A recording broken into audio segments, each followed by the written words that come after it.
Good day. I'm Francis Ian G. Mendoza, Planning Officer 3 of the Local Government Unit of Bulalakaw Oriental, Mindoro.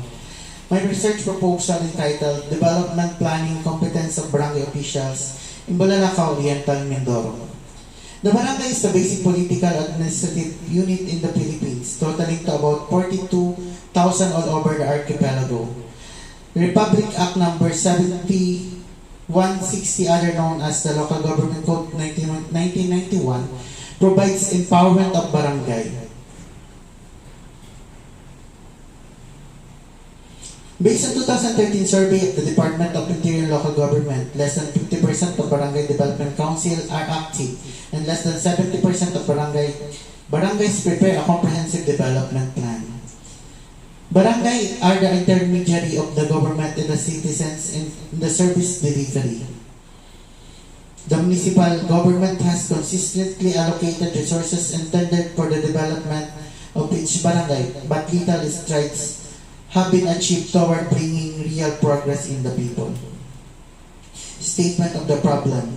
What is the profile of the barangay official in terms of age, gender, length of service, and position? Number 2, what is the level of development planning competence of barangay officials in terms of situational analysis and problem identification, visioning, strategy formulation, programs, projects, and activities identification, investment planning and budgeting, plan implementation, and plan monitoring and evaluation. Number 3, which proper variables of the barangay officials significantly predicts their development planning competencies. Objectives of the study. Number 1, to describe the profile of the officials in terms of age, gender, length of service, and position. To assess the level of development planning competence of barangay officials in terms of situational analysis and problem identification, visioning, strategy formulation, PPA identification, investment planning and budgeting, plan implementation, and plan monitoring and evaluation. To ascertain which among the proper variables of the barangay official significantly predicts their development planning and competence. Related literature, according to Bitasic, good governance has accountability. People should be able to follow and understand the decision-making process.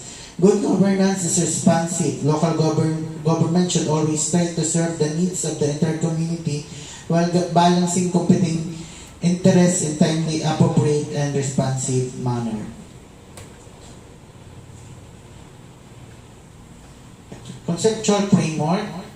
The independent variables are the profile, characteristic, age, gender, years in service, and position and development planning competence measured in terms of situational analysis, problem identification, visioning, strategy formulation, PPP identification, investment planning and budgeting, plan implementation, and plan monitoring and evaluation. Research methodology. This study will conduct December 20 to January 2021. The municipality of Bulalakaw, all barangays will be included in this study. Research design, descriptive correlational research and descriptive predictive research will be used to find answer to the research problem. Data gathering procedure, the questionnaire will personally administered by the researcher to the respondents. He will also conduct focus group discussion where practicable to validate data and to clarify some answers to the questionnaire. Research instrument, the participating barangay will answer the parts of the questionnaire. The questionnaire is crafted by the researcher with the assistance of Association of Barangay Captains and MLGOO of DILG. Respondents, the participants of this study are the barangay officials of the Bulalakaw Oriental, Mindoro. Is a statistical treatment of data to determine the relationship of variable, the person R will be used.